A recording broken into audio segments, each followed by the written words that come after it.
ये भी सबके लिए जानना जरूरी है, कलयुग में जब जब पतन होगा हमारे धर्म का, वो आएंगे अवतार लेके, चाहे उसके अवतार आप हो, चाहे मैं हूँ, चाहे आप सुनने वाले में हो। तांत्रिक से लोगों को इतना डर लगते हैं ना कि एक नाम से कि नहीं अगल बगल में रहता है, अगर उनकी तबीयत भी आज के टाइम पे खराब हो जाए ना तो नहीं इसने ही कुछ किया होगा जरूर। मतलब जैसे मैं इस जब मार्ग में चला तो मेरे को भी घर वालों ने बहुत, मतलब अपने घर वालों ने बोला कि तांत्रिक है। उस टाइम तो मुझे बुरा लगा कि उन्होंने ऐसा क्यों बोला, पर जब मैं समझा इस चीज़ को कि क्या है तंत्र, मतलब हाँ अब तो मैं बोलता हूँ मैं तांत्रिक हूँ। मैं तांत्रिक हूँ, बच के रहना मुझसे, मुझे पता है कि पराशक्ति क्या है। स्त्रियों के लिए बहुत एक अच्छा एक ये है, मैं सबको बताता हूँ। हमारे जो सेशंस होते हैं, हमारे जो भी साधना के जो सेशंस होते हैं, जितनी भी महिला हमसे जुड़ती है, मैं बताता हूँ आपको भगवत प्राप्ति करना आसान है। क्यों?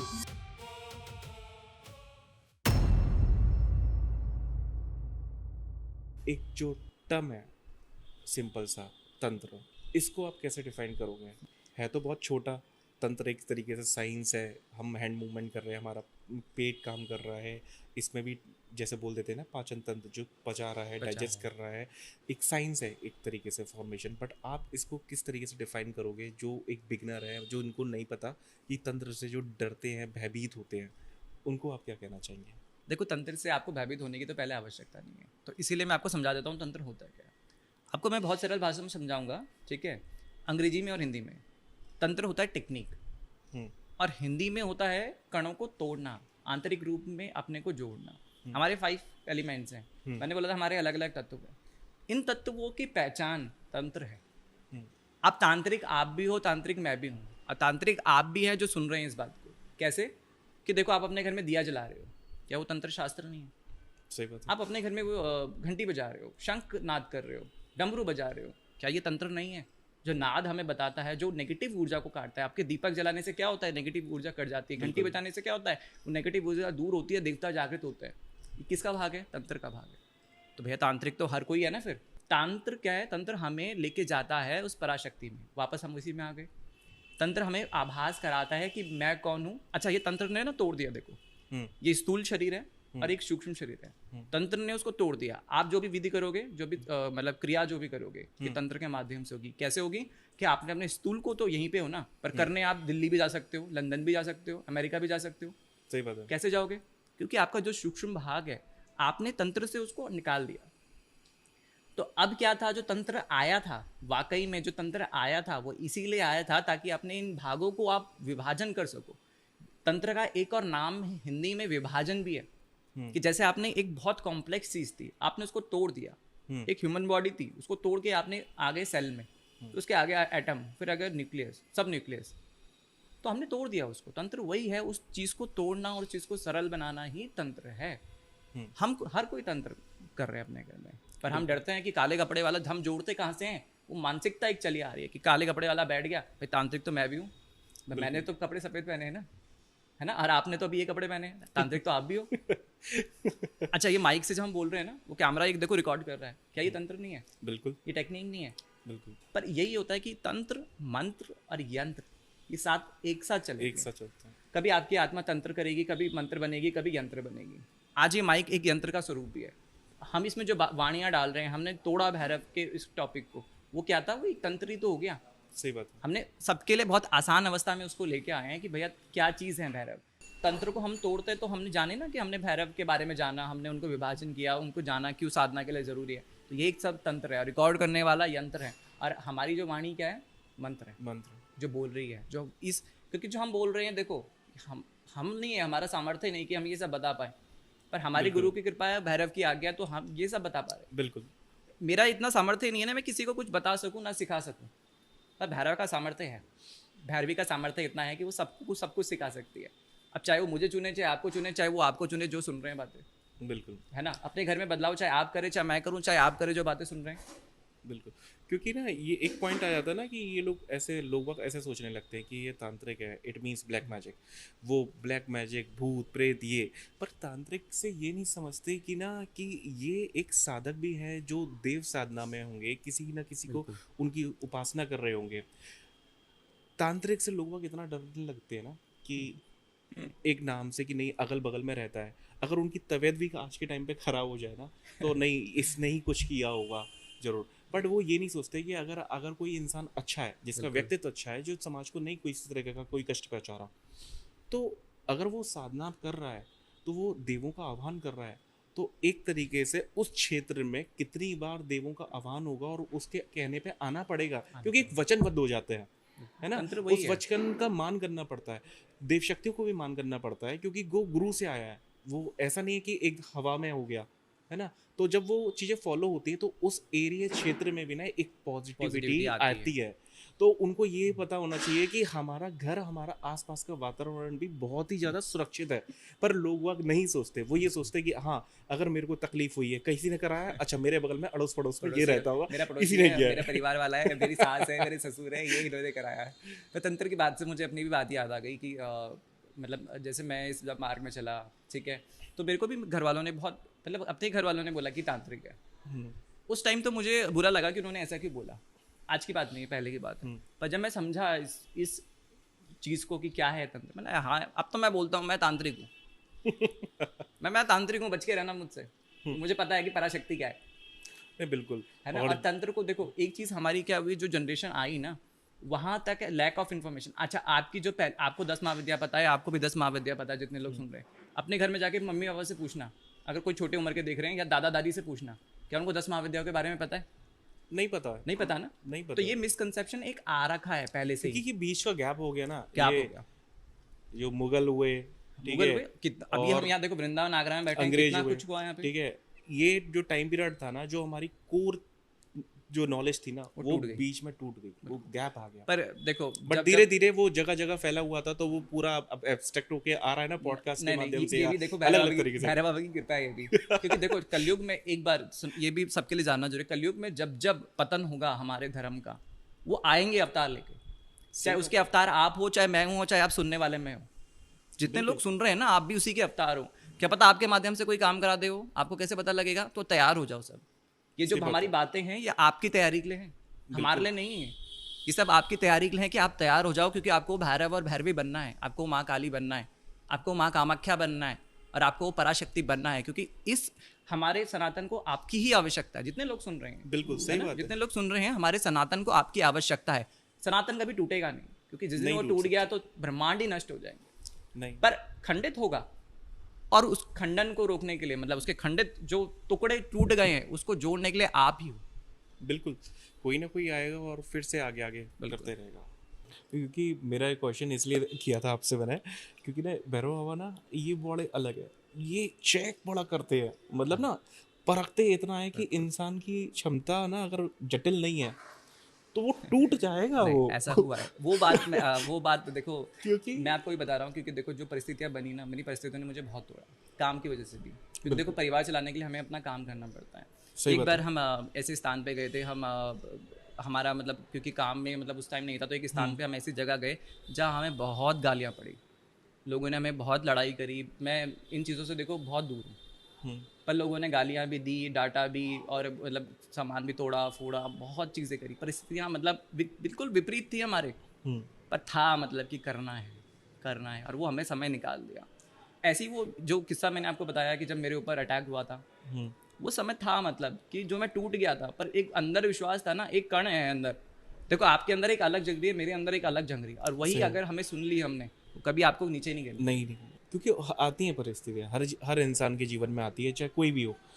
हर किसी के लिए अलग अलग तरीके की परिस्थितियाँ होती हैं, किसके लिए किस तरीके, किसी के लिए पैसे के लिए, किसी के लिए लोगों के लिए, किसी के लिए कुछ अलग तरीके की बात है। ऑफिस से लेके घर तक की हर तरह की टेंशन या परेशानियां आती हैं, पर उन परिस्थितियों से जूझते जूझते भी एक हिम्मत मिलती है कि नहीं, ये है, सब हो जाएगा। बिल्कुल। तो वो आगे बढ़ाती है ना, तो वो फिर टूटने नहीं देती। फिर लगता है कि अब ये है ही, तो फिर क्या टेंशन। देखो एक समय इसमें ऐसा आएगा ना कि आपको कोई तोड़ नहीं सकता है। हाँ, बिल्कुल सही बात है। एक समय तो आएगा ना ऐसा, तो क्यों नहीं उसके लिए हम प्रयास करते? क्यों हम उसके लिए प्रयास ना करें एक समय के लिए? क्योंकि एक वो दिन है ऐसा कि जब मुझे कोई तोड़ नहीं सकता। मुझे पता है ऐसा है दिन है, तो मैं उसके लिए प्रयास करूंगा ना, मैं गिरूंगा नहीं ना, क्योंकि मुझे पता है वो एक दिन है। तो हम जितने भी साधक हैं, वो इस एक दिन का प्रयास कर रहे हैं, बस वो एक दिन उनकी ज़िंदगी में आ जाए। सही बात है। ये तो बहुत ही ज़्यादा इम्पोर्टेंट है, और हम लोग वेट करते हैं ना उस चीज़ को लेके कि हाँ, वो वक्त कब आएगा। बिल्कुल। तो हर जो साधक होंगे वो शायद समझ सकते हैं इस मार्ग को, कि हम क्या बात कर रहे हैं इस टाइम पे। और जो भैरवी, माँ भैरवी, भैरवी और भैरव की साधना में, भैरवी माता की साधना के लिए ना आजकल बहुत अलग अलग वखान किए गए कि अलग तरीके से साधना करी जाती है, तो आप उस पर क्या कहना चाहोगे? ये आपने बहुत सही किया। देख, एक तो बली वाली हमने बात करी, एक इसमें संभोग की बात भी आती है। बिल्कुल, मैं उसी पे बात एक कर इसमें रहा संभोग की बात आती है। आजकल भी ऑनलाइन भी बहुत ये प्रचलन चढ़ाया गया है कि भैरव और भैरवी की साधना में आपको संभोग करना पड़ेगा और अपनी शक्ति जागृत कर लो और भैरव तत्व जागृत कर लो। हूँ। ठीक है। देखो, भैरव साधना और भैरवी साधना में आपको भैरव और भैरवी तत्व जागृत करना होता है, पर ये गुरु के माध्यम से होता है। तत्व क्या चीज़ होती है, इसको हम पहले समझ लेते हैं, फिर इस पे आते हैं। तत्व एक जैसे आपका पंच महाभूत का शरीर है, ये तो 5 एलिमेंट्स हमारे ये बिल्कुल। है। पर एक आपके अंदर भैरव और एक भैरवी, भैरवी। एक शिव, एक काली, एक राधा और एक कृष्ण, ऐसे अलग अलग शक्तियों के आपके अंदर अलग अलग तत्व है। बिल्कुल। जब हम भैरव और भैरवी की साधना में आते हैं, जो पुरुष होते हैं उनको अपने अंदर भैरव तत्व जागृत करना होता है, और जो स्त्रियां होती हैं उनको अपने अंदर भैरवी भैरवी तत्व तत्व। जागृत करना होता है। हाँ। और जब हम ये तत्व जागृत करते हैं ना, तो क्या हो गया, तब हम अपनी साधना में आगे बढ़ते हैं, मतलब ये गुरु के मार्ग से होगा। अब आती है इसमें संभोग की बात। तो यहाँ ये बोला जाता है कि ये तत्व जागृत होगा आपके संभोग के माध्यम से, मतलब एक स्त्री और पुरुष के संभोग के माध्यम से। लोग तो देखो अपनी सहूलियत देखते हैं, वासना है ना अपनी वासनाओं को मिटाने के लिए क्या करेंगे, चला दी नए प्रथा। तरीके। अपनी वासना है तो भैया काम तो कर नहीं पाए, अब वासनाओं को पूरा करना है तो एक नई प्रथा जोड़ दी कि भैरव भैरवी का संभोग होगा और चलो। पर यहाँ पे वही खंडन आता है जो गुरु गोरखनाथ ने किया। वापस से हम उसी में आ गए पंचमकार में, बिल्कुल। कि जो गुरु गोरखनाथ ने बताया कि भैया ये क्या है, मैथुन क्या है, आपकी जो ईड़ा मतलब आपका ये वाम भाग, वाम है। ठीक है, लक्ष्मी यहाँ पे विराजमान है, ये आपका प्रकृति तत्व है, ये आपका पुरुष तत्व है, ठीक है। यहाँ क्या है, जो ईड़ा और पिंगला है हमारी, इसका जो मिलन होता है उसको मैथुन की स्थिति कहा गया है। क्यों? क्योंकि जब वो सहस्रार में जाकर, मतलब देखो हमारे में जब सहस्रार की बात आ गई है तो मैं आपको बता दूं हमारे 108 चक्र है। 108 के हैं 12 केंद्र, मतलब जो है उन 12 का भी केंद्र है, द्वादश का जो केंद्र है वो हमारे 7 चक्र है। तो सहस्रार में मतलब मूलाधार से उठकर जब वो कुंडलिनी सहस्रार में हमारे जाती है तो वहाँ क्या होता है, वो ईड़ा और पिंगला एक हो जाती है। एक हो जाती है। देखो ये ऐसा हो सकता है कि जो नीचे से शक्ति उठ रही है वो आपके लिए शिव और मिल्य शक्ति हो, और सहस्रार में ऐसा हो सकता है कि आपके लिए शिव और मिल्य शक्ति हो, या फिर आपकी शक्ति हो मेरे शिव हो। जहाँ पे उनका मिलन होता है उसको मैथुन की अवस्था कहा गया है, कि जहाँ पे वो एक हो गया। इसको किससे कैसे समझोगे आप? अर्धनारीश्वर। एग्जैक्टली। ठीक है। अर्धनारीश्वर का जो रूप है वो क्या है, स्त्री और पुरुष का संगम है। इसमें किन्नर का भी एग्जाम्पल ले लो, क्योंकि देखो शरीर अगर उसका पुरुष का है पर उसके जो भाव हैं वो स्त्री के, ये भी एग्जाम्पल है कुंडली की शक्ति जागृत करने का। अच्छा, जो पहले के जो मतलब जो अभी भी ऐसे किन्नर हैं जो मतलब कुंडली, जिसके यहाँ कुंडली शक्ति जागृत है, क्योंकि उन्होंने वो दोनों का मिलन करा दिया। तो हमारी इस साधना में हम सबको उसका मिलन कराना है और उस कुंडली शक्ति को एक्टिवेट करना है, जो कि हमारी सुषुम्ना में। तो ईड़ा और पिंगला तो हमारी जागृत है, सुषुम्ना हमारी सो रखी है, उसी को हम जगाते हैं। और जब वो जागती है, जब मिलन होता है, तो वहां से एक नेक्टर, एक रस गिरता है। आपने खींचरी मुद्रा के बारे में सुना होगा, है ना? खींचरी मुद्रा बनाते हैं, पीछे टंग करके पीछे तक खींचते हैं, क्योंकि उसमें हम अपना नाम जाप करते हैं। ठीक है। अगर कोई अपना नाम जाप की गति को और बढ़ाना चाहता है, उसका अनुभव को और बढ़ाना चाहता है, वो खींचरी मुद्रा में कर सकता है।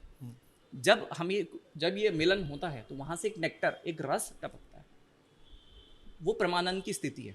बिल्कुल। वो रस क्या होता है, आपको उस तन्मयता के अंदर, मतलब तन्मय स्थिति, जहां आप खो गए हो, विलीन हो गए हो, ये रस वो है जो आपको कुंडलिनी शक्ति प्रदान करती है। और ये बहुत इंपॉर्टेंट है, मैं बीच में बता देता हूँ ऑडियंस को, खींचरी एक तरीका है कि आप अपनी शक्ति को और बढ़ा सकते हो। जैसे नाम जप करते हो, तो नाम जप कर रहे हैं तो आपकी जीभ से चल रहा है, आपके मुख बोल रहा है, पर खींचरी में क्या होता है, आप टंग रोल करके आपके तालू से कनेक्ट करते हो और आप बैठते हो आसन में, तो आप जब बोलते हो ना तो पेट से आपकी सांसें खिंचती हैं, इसमें आपका वजन पेट से बढ़ता है। तो जब आपका इस तरीके से होगा ना और उस पॉइंट पे आप ध्यान करोगे ना, तो वो और ज़्यादा फोकस बढ़ा देता है आपका, तो उसमें जो आपको जो असर मिलेगा ना, रिजल्ट, वो और जल्दी और बढ़िया मिलेगा। अच्छा, पर ये टाइम लगता है। देखो टाइम लगता है कि क्योंकि टंग पीछे पहुंच नहीं पाएगी, इतनी जल्दी नहीं पहुंच सकती। जिसने बहुत टाइम करा होगा तभी प्रैक्टिस पे पहुंच सकती है। तो जब इनका मिलन होता है तो उसी को यहाँ पे संभोग कहा गया, क्योंकि जो रस निकल रहा है वही हमें आनंदित कर सकता है। एक पॉइंट में आपको भी अपनी कुंडलिनी शक्ति जागृत करनी है और मुझे भी करनी है। क्यों? क्योंकि यही हमें पराशक्ति का बोध कराती है। श्री रामकृष्ण परमहंस हो गए, वेद व्यास जी हो गए, और अभी भी मतलब जीवित लोग भी, मतलब जिनके शरीर है उनमें भी बहुत सारे लोग ऐसे हैं जिनकी कुंडलिनी शक्ति वो जागृत है। तो जब वो जागृत होती है तो वो एक अंतिम अवस्था होती है। जब कुंडली शक्ति जागृत हो गई, इसका मतलब आपको कुछ समय बाद देह त्याग करना है, क्योंकि वो शक्ति पराशक्ति बन गया ना, वो अवधूत बन गया, सही बात। अद्वैत बन गया। अद्वैत जो हमारा सिद्धांत है वो यही है कि ये शिव और शक्ति अलग नहीं है, वो एक ही है। एक ही है। हमारा जो शैविज्म है, भैरव विज्ञान तंत्र है, वो अद्वैत के सिद्धांत से तो आता है, नॉन ड्युअलिटी, उसको हम नॉन ड्युअलिटी कहते हैं, एक आई, थर्ड आई जिसको हम थर्ड कहते आई। हैं। तो वहाँ पे वो नॉन ड्युअलिटी से ही आया है। तो जब इसका मिलन होता है और उसका बोध करता है, वही कुंडलिनी शक्ति बहुत एक परम अवस्था है। परम अवस्था मतलब जिसको मैं पराशक्ति कहूँगा, जिसने कुंडली शक्ति जगा दी, पराशक्ति तक पहुंच गया। लोगों ने इसको खेल बना दिया। लोगों ने ऐसा कर दिया कि चला जा, तेरी तेरी कुंडली शक्ति जागृत है, और लोग नाच रहे हैं, ऐसे कांप रहे हैं और गिर जा रहे हैं और कुछ हो जा रहा है, ये हो जा रहा है, मेरी कुंडली शक्ति जागृत हो गई। ये कहा मैं कि मैंने तो एक थेरेपी ली थी चक्रा की और मेरी कुंडली शक्ति जागृत। मैंने अच्छा, मैंने जिंदा हो आप? मैंने कितने दिन में मरने वाले हो आप? कैसी बातें कर रहे हो आप? मैं वही तो है, मैं सरप्राइज होता हूँ कि लोग कहते हैं ना कि चक्र जागृत कर लिए। जिसने चक्र एक्टिव हो गए ना, जैसे बहुत लोग ये बोलते हैं हमारे 4 चक्र जागृत हो गए, 5 चक्र हो गए। अगर जिसके चक्र इस लेवल तक जागृत हो गए ना, विलुप्त होने की पावर आ सकती है उसमें, वो कहीं पे भी विदाउट ट्रैवल कर सकता है कहीं पे भी। जैसे हम सिद्धियों की बात करते हैं अपनी साधना में, ये कहाँ से प्राप्त होती है? हमारे चक्रों के माध्यम से, क्योंकि हमारे अलग अलग चक्रों में अलग अलग शक्तियों की ऊर्जा है, और जब हम इसको सिद्ध कर लेते हैं, वो सिद्धि स्वरूप एक बन जाती है। तो जैसे हम अलग अलग, हमारे पास सिद्धियाँ होती हैं, वाक सिद्धि होती हैं, देखने की सिद्धि होती है, ऑरा रीडिंग की सिद्धि होती है, पास्ट लाइफ की सिद्धि होती है, बहुत सारी सिद्धियाँ। देखो, 1000 शक्तियाँ तो 1000 बिल्कुल। ये हमारी इन चक्रों में ही वास करती हैं। जब हमारी चक्रों की बात आ गई तो हम इसको समझते हैं हमारे हार्ट चक्र से। जब एक बच्चा मतलब एक गर्भ में माँ के आता है, उसके प्राण कहाँ पे आते हैं? उसके हार्ट चक्र, हार्ट में। इसलिए आपका हार्ट चक्र बहुत इंपॉर्टेंट है। और हार्ट चक्र क्या करता है? आपके भाव, आपके भाव को लेके आता है। ठीक है, अब ये भाव आपको किससे जोड़ेंगे? अपनी आराध्य से, अपने इष्ट देव से, अपनी शक्ति से आपको जोड़ेंगे। इसलिए इन साधना में आपका हार्ट चक्र और थर्ड आई बहुत ज़रूरी है। अगर आपके गुरु ने आपके थर्ड आई में हाथ रख दिया, ये चिमटा जैसे है, चिमटा अगर रख दिया, ठीक है, तो वो जागृत हो जाएगा, पर कुछ समय के लिए। इसके बाद तो आप प्रयास करोगे, आपको प्रयास ही करना। गुरु ने दिखा दिया, रास्ता दिखा सकते नहीं, हैं। ये तो पिक्चर का एक ट्रेलर आ गया ना। जैसे पिक्चर आती है, ये पॉडकास्ट का भी एक ट्रेलर आएगा कि भैया देख लो क्या है इसमें। अब वही गुरु ने दिखा दिया कि भाई तेरा ट्रेलर है, जा तू जाके करो, सही बात है, परस्यू कर। हाँ। पर हम चाहते ही नहीं है, हम चाहते हैं कि गुरु देके दे दे हमें हाथ में कि भैया आप दे सब दो, मिल जाए। हमने तो हाथ में रख लिया। तो यही चक्रों का खेल है कि जब हमारे भाव जागृत होते हैं धीरे धीरे, हमारे हर चक्र, वैसे हमारे हर चक्र एक्टिवेट है, पर हमारी चेतना में नहीं है। हमारी चेतना में हार्ट चक्र है। स्त्रियों के लिए बहुत एक अच्छा एक ये है, मैं सबको बताता हूँ। हमारे जो सेशंस होते हैं, हमारे जो भी साधना के जो सेशंस होते हैं, जितनी भी महिला हमसे जुड़ती है, मैं बताता हूँ आपको भगवत प्राप्ति करना आसान है। क्यों? जब आपने तपस्या करी होगी ना 1000 साल, तब आपको स्त्री मिला होगा शरीर। क्यों? क्योंकि यहाँ क्या है, आपको कष्ट झेलने हैं ना, पीड़ा झेलनी है। सही बात है, बच्चा पैदा करने की भी, और सास ससुर की भी, और देवरानी जेठानी पति सबकी पीड़ा झेलनी है। तो भगवान ने क्या करा, आपको स्त्री शरीर दे दिया। जा, तू मेरा बहुत एक परम एक सेवक है। आत्मा को बोला कि तू मेरा एक परम सेवक है, जाके तू स्त्री शरीर ले ले, तेरे एक पाप धुल जाएंगे। जो 10 जन्म में झुलने थे, वहाँ स्त्री ने उसको 1 जन्म में काट लिया। माँ का भाव देखो ऐसा है, जब हम माँ की बात कर रहे थे, तो माँ का भाव ऐसा है कि जो आपको आराध्य के करीब लेके जाएगा। स्त्री के अंदर तो है ना, माँ भूखी रहती है, बच्चे को खाना नहीं खिलाती है, सब कुछ। सही बात है। माँ अपना हाथ काट देगी और उसको सब कुछ कर देगी, अपनी किडनियाँ बेच देगी, बच्चों को बोलेगी इसको कष्ट ना हो, है ना। भाव, यही भाव आपको साधना में जोड़ेंगे, पर डायरेक्शन होनी चाहिए हमारे पास। बिल्कुल, जब तक हमारे पास डायरेक्शन नहीं है, हम वहाँ पहुँचेंगे नहीं। हाँ, ये तो है, डायरेक्शन होना तो मस्ट है, और विदाउट गाइडेंस अगर कोई इंसान चल रहा है तो वो डेफिनेटली भटकेगा। वाक्य सिद्धि क्या होती है? वाक्य सिद्धि है, देखो वाक्य सिद्धि बहुत इंपॉर्टेंट है, और ये बहुत साल इसको लगते हैं करने में।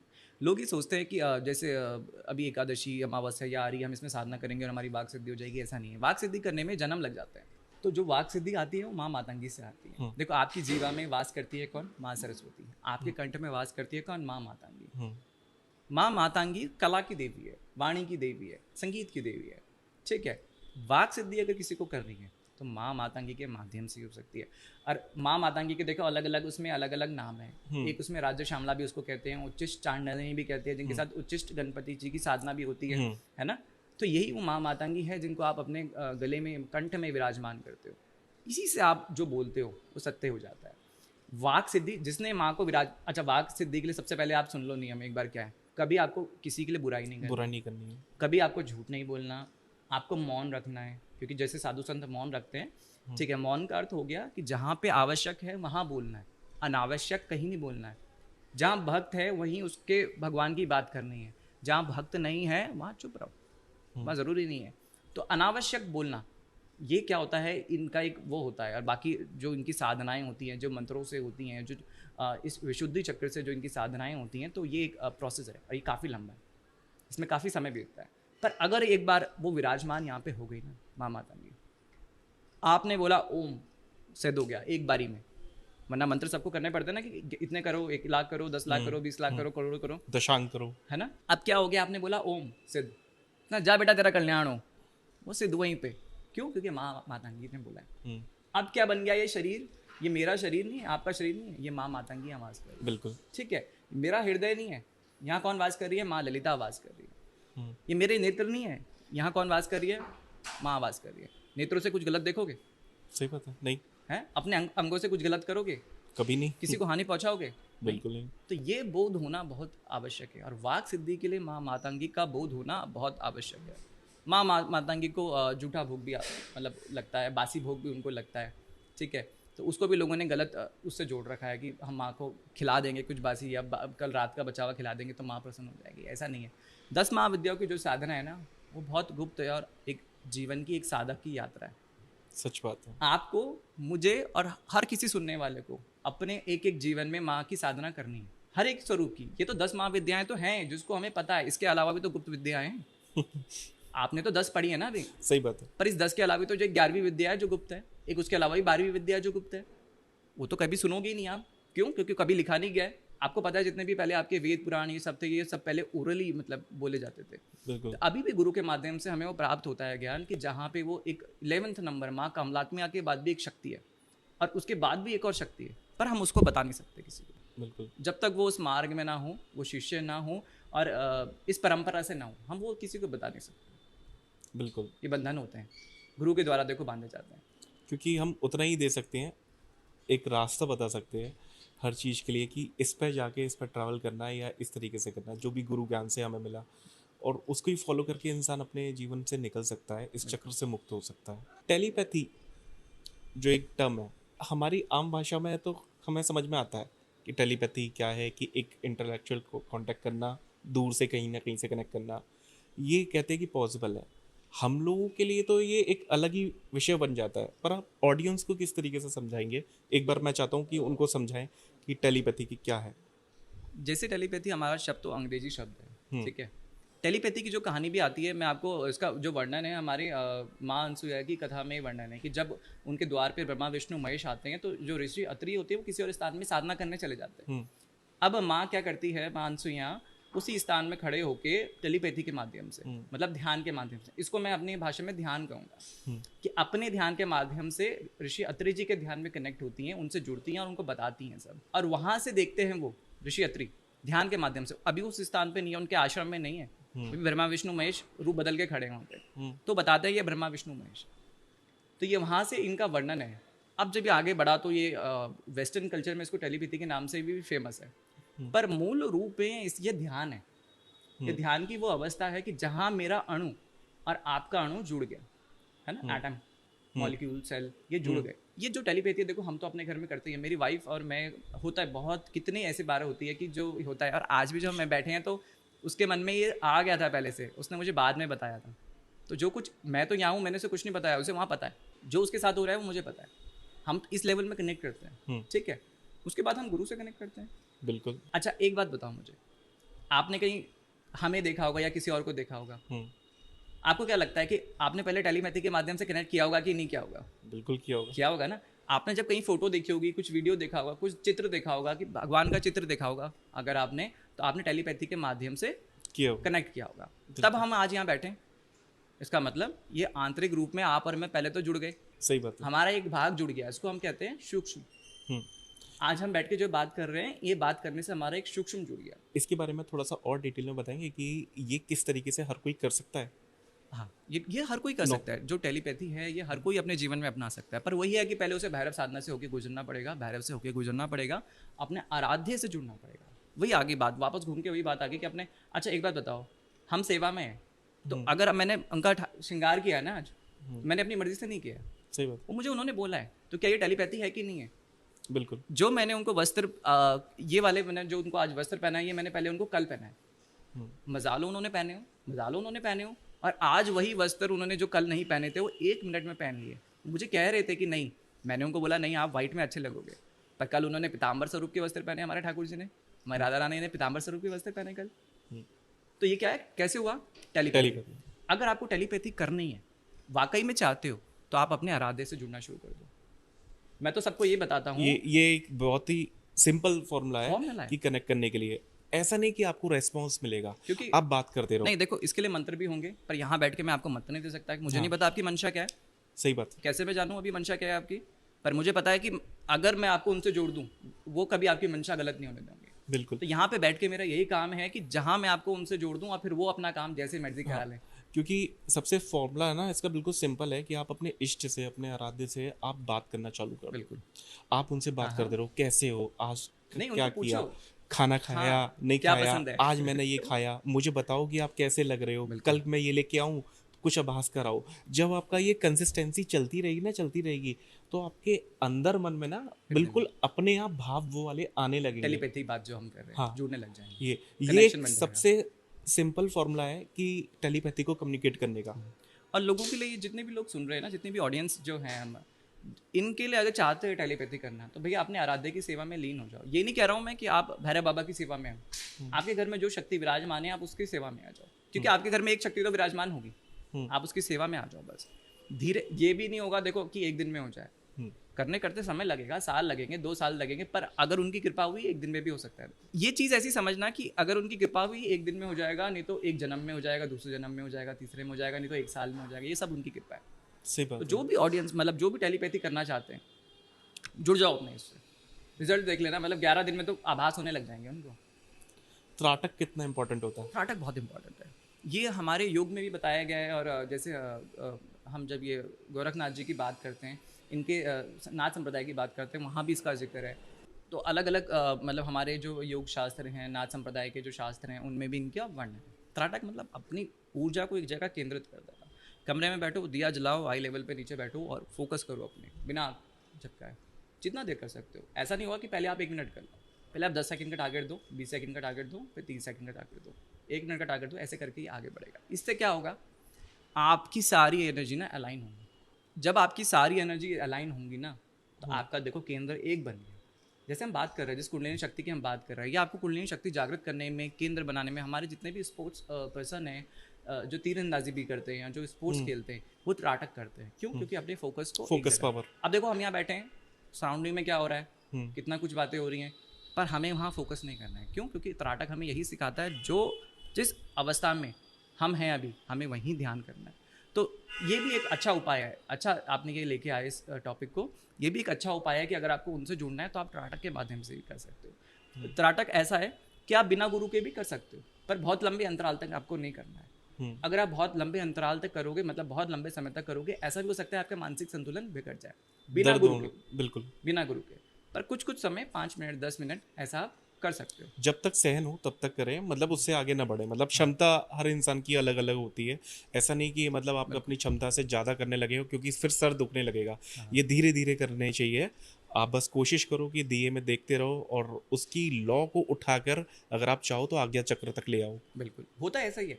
ये ऐसा ही होता है कि जो उसकी अलग है, मतलब जो एक अलग दीपक की जल रही है ना, वो हम अपने इस केंद्र में लेके आते हैं और उस अलग को यहाँ जगाते हैं।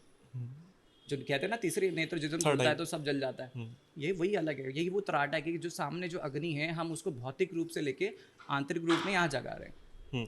जो हमने शिव जी का सुना होगा कथन की, आँख खोली और सब भस्म हो गया, ये वही है बस त्राटक। मंत्रों की बात करते हैं, ठीक है। मंत्रों में एक साउंड फ्रिक्वेंसी कितनी इंपॉर्टेंट होती है?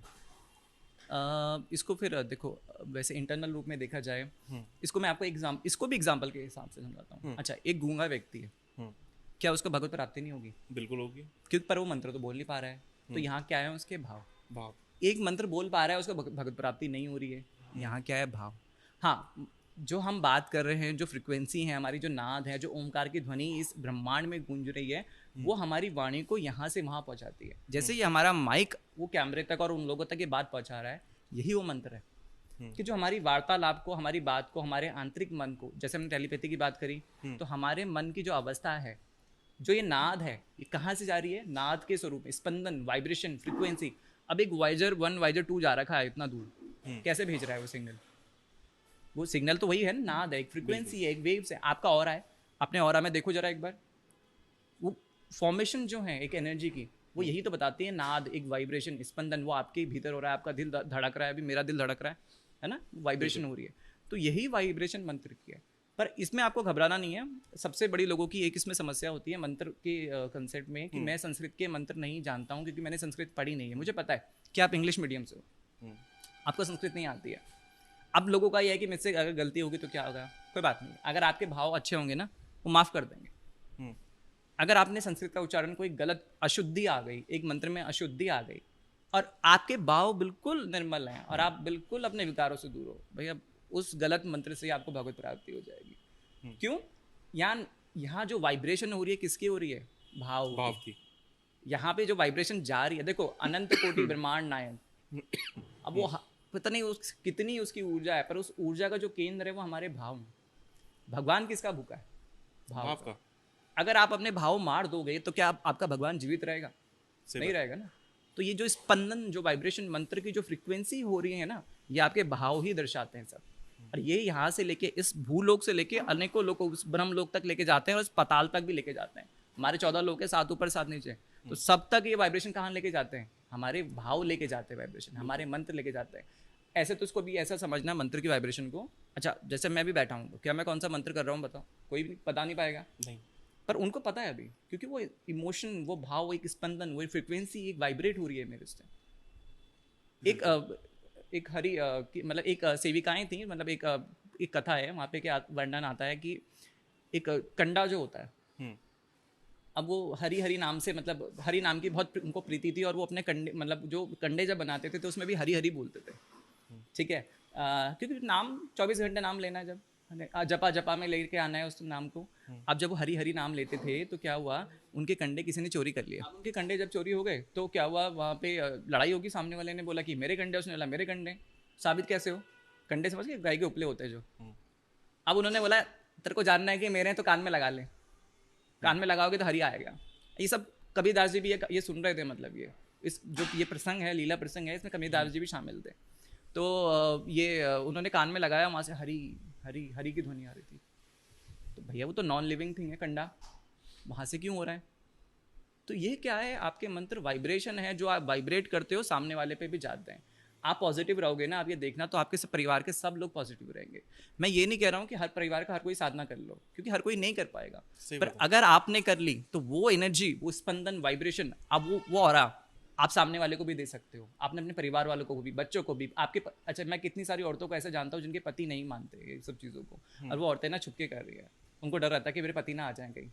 जब हमारी क्लासेस चलती हैं, सेशन चलते हैं, तो बहुत सारी स्त्रियां ऐसी हैं जो अपने पतियों से डरती हैं कि उनके पति आएंगे, मना कर देंगे, बोलेंगे कौन है, क्या है, क्यों है, कैसे, सवाल उठा रही हैं, डर के करती है। पर मैंने बोला है, मैंने देखो आप आज कर रहे हो, इस परिणाम देख लेना। क्यों? क्योंकि वो मंत्र एक वाइब्रेट हो रहे हैं आपसे, आपके पति में और आपके बच्चों में। बिल्कुल, तो वो अपना असर तो बिल्कुल दिखाएंगे।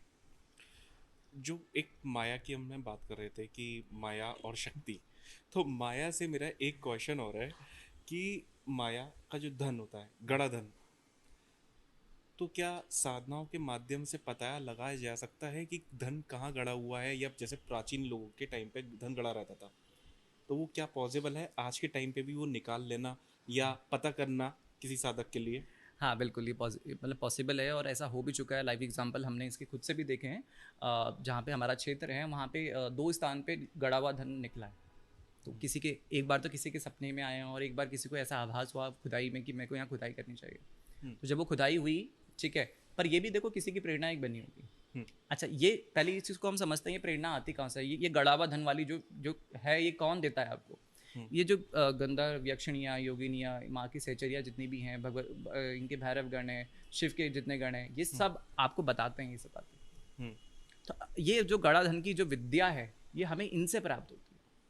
अगर आपको गड़ा धन की वो विद्या, आपको जानना है कि धन कहाँ गड़ा है, तो आपको इनकी साधना करनी पड़ेगी, यक्षिणियों की, योगिनियों की, और इन सब गणों की आपको साधना करनी पड़ेगी, क्योंकि ये बहुत पावरफुल हैं। ये सब देख लेते हैं अलग अलग लोगों में, और जब ये अलग अलग लोगों में देख लेते हैं तो ये भूमि के नीचे भी देख लेते हैं। इनको कुबेर कन्या भी बोलते हैं। कुबेर कन्या भी इनको बोला जाता है, अप्सराएं बोला जाता है, इनको देव कन्या बोला जाता है। हमारे जो गढ़वाल जो है, इनको आचरी बोला जाता है। तो ये अलग अलग उसमें संप्रदायों में अलग अलग नाम से जानी जाती हैं, कुबेर कन्या, यक्षिणियाँ, योगिनियाँ, पर ये सब एक ही हैं, ये सहचर्या कहलाती हैं।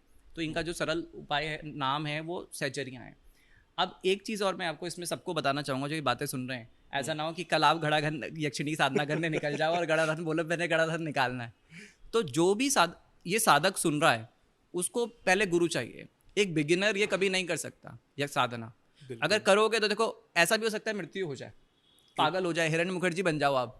पर इसलिए आपको गुरु आवश्यक है। अगर ये साधना करनी है तो गुरु चाहिए जीवन में। क्योंकि इसमें इतने बंधन लगे होते हैं ना कि गलती बिल्कुल। से अगर किसी को मिल भी गया तो उसको छूने तक से अगर उस पर श्राप भी लगा होगा ना, आपको लग जाएगा। वो श्राप आपके खानदान तक को लग जाएगा, पूरे वंश खत्म इसका हो मैं जाएगा। आपको एग्जांपल बताता हूँ इस शराब का। हम एक क्षेत्र है, ठीक है, वहाँ पे क्या हुआ था, किसी ने एक समय पहले, आज से नहीं 300-400 साल पहले, वहाँ नर बलि दे दी थी। हम्म नर बलि दे दी वहाँ पे।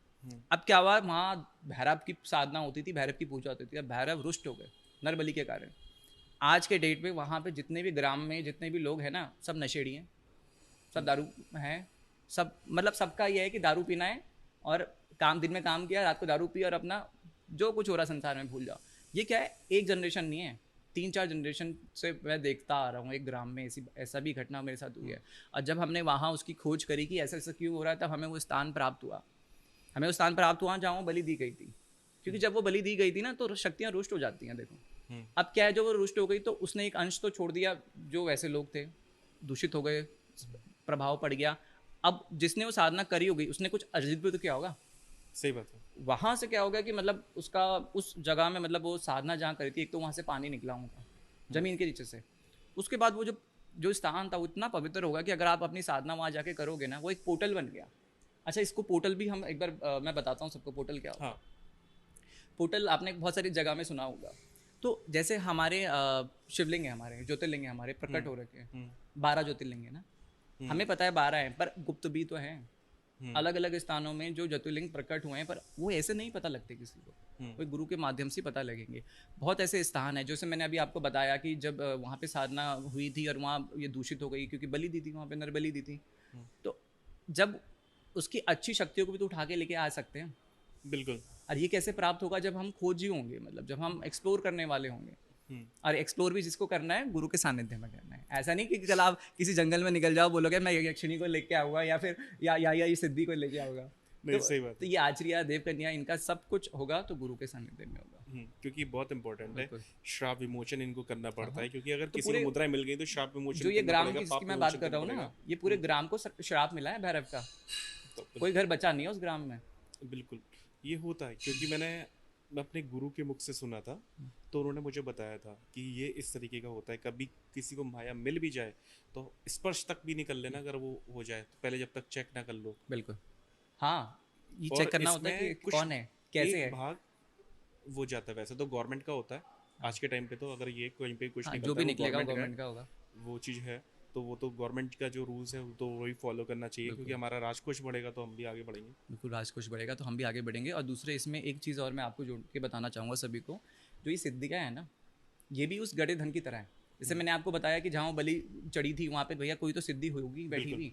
एक सिद्धि उस स्थान पे 3000 वर्ष से साधना कर रही थी, 3000 वर्ष से।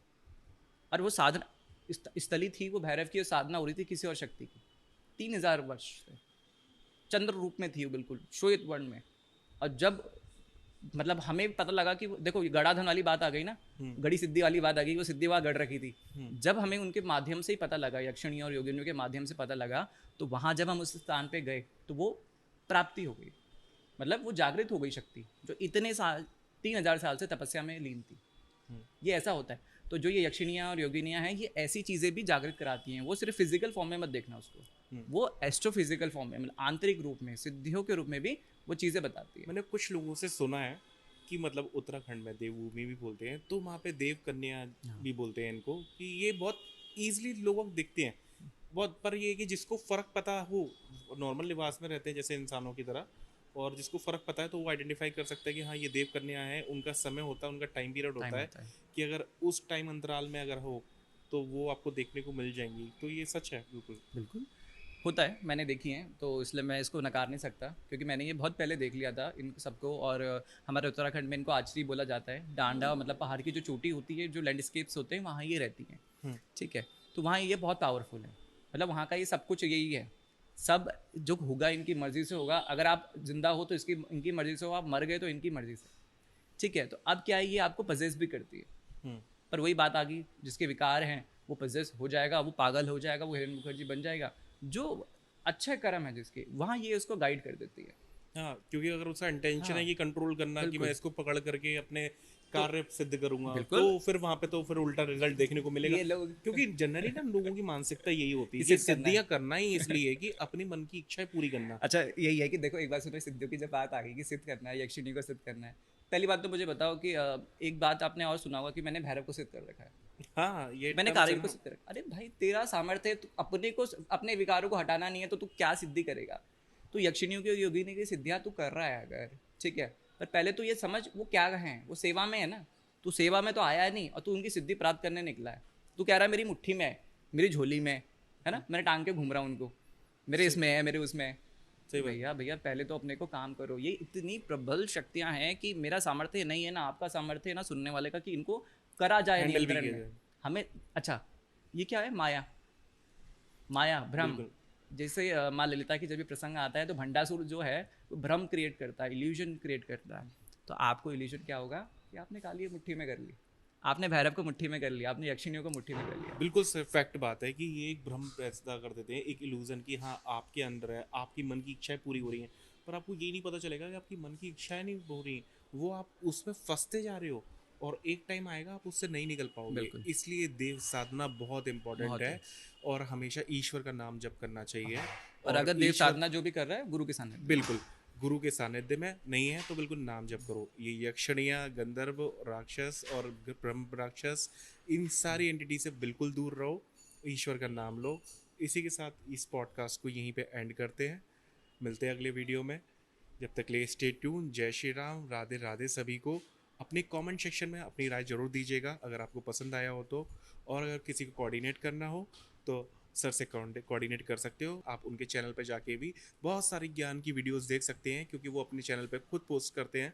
जो भी आपको रिसर्च मिलेगी काफ़ी अच्छी मिलेगी, और सत्य, सटीक और सही सत्य और सटीक सही, सत्य और सटीक है। और चैनल का डिस्क्रिप्शन एक बार और सर बता देंगे। नाम है, मतलब इस संस्था का जो नाम है जो हम कार्य कर रहे हैं वो माँ नील सरस्वती के ऊपर है। तो नाम है नील सरस्वती मेडिटेशन नाम से है। तो यूट्यूब में, इंस्टाग्राम में हम चीज़ों को लोगों को बताते हैं और गाइड करते हैं, क्योंकि देखो ये ज्ञान की जो देवी है ये सबको ज्ञान देती है। बिल्कुल, आपको लिंक डिस्क्रिप्शन में मिल जाएगा, प्लीज़ फॉलो कर लीजिए, सर को भी फॉलो कीजिए, सब्सक्राइब कीजिए।